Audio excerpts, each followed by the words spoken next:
That man's a machine. 3, 2, 1. Here we go. This is Intro Machine with Ian Sturgeon. Quick tips to build a better podcast today.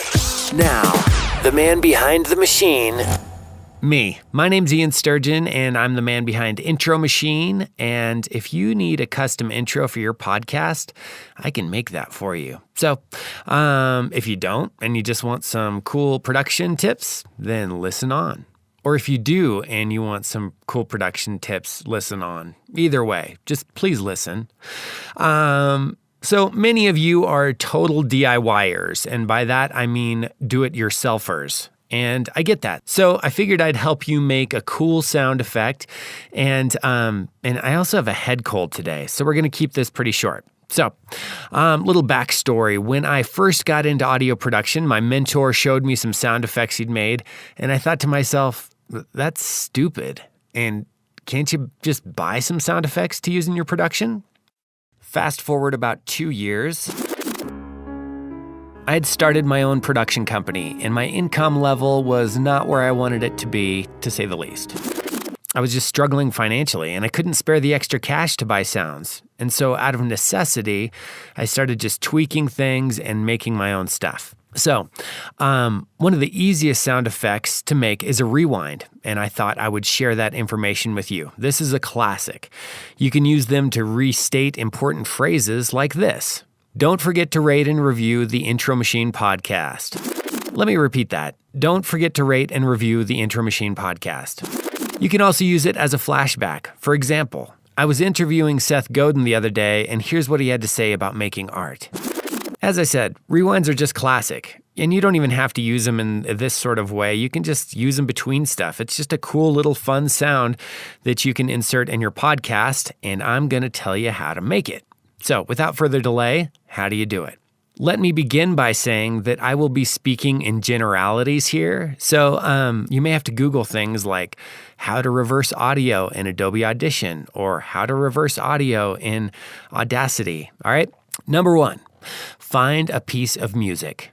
And I would say here, you may have to mess around with a couple of pieces of music before you find kind of the right sound. But I like kind of speedy beats with lots of snare to make rewinds with. Next, you're going to choose about 2 to 3 seconds of audio. Here's what I've chosen. Now you're going to reverse it, and this is what it'll sound like at this point. Now that you've found your audio and you've reversed it, you're going to speed it up. If you have the option here, it's better to speed it up by shifting the pitch, as in making it higher, instead of shifting it in time, which will preserve the pitch. All right, that's sounding pretty good. To get a more realistic rewind sound, as if it was like an analog machine from back in the day, I'm going to ramp up the pitch from low to high. If you think about this, the old tape machines had to go from a standstill to full speed. So you'd hear this sort of machine ramp up in a rewind. And the next step here is totally optional, but I like to make rewinds have some stereo separation. So I'm going to copy the sound I've made. I'm going to pan one copy to the left and pan one copy to the right, and then I'm going to layer them slightly staggered, or stretch one channel so the left and the right are doing slightly different things at slightly different times. It should be noted here that if you're listening in Stitcher, I think they only broadcast in mono, so you probably don't know what I'm talking about. So you can go to intromachine.com to hear these stereo effects. So there's your rewind sound. And now the final step is to play your new sound over and over and smile. Yeah, love it. So there you have it, a simple way to make a cool effect. If it made your brain hurt a little bit, that's okay. Sound design is not for everyone. Most people are amazed at my ability to listen to the same 2 seconds of audio over and over. There's sort of a special kind of brain damage that allows me to do it, I think. So if this isn't your thing, I completely understand. Either way, making an effect here and there will help you hone your audio editing skills and make you a better audio producer. Now, for the part of our show where we talk about how editing audio can be kind of like life. And today we're talking about rewinds. So I thought, what better time to talk about reflection and thinking back on your life? I started out the episode talking about my old mentor and the person who taught me how to edit things.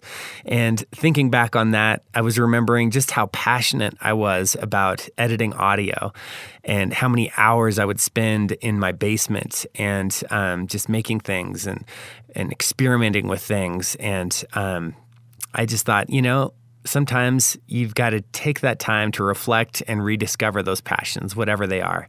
So whatever you're doing, whether your podcast is about business or whether it's about faith or anything like that, think back to when you first started and remember how passionate you were and sort of rekindle that and rediscover it and keep it in front of you because it'll help motivate you through the times where things get rough. All right? That is all I have for you today. If you have any questions about this episode, and most of you probably will because it's a little bit on the advanced side, feel free to contact me through the contact page at intromachine.com. If you have any questions at all, I'm nerdy enough to talk your ear off about this sort of thing for hours. Don't say I didn't warn you.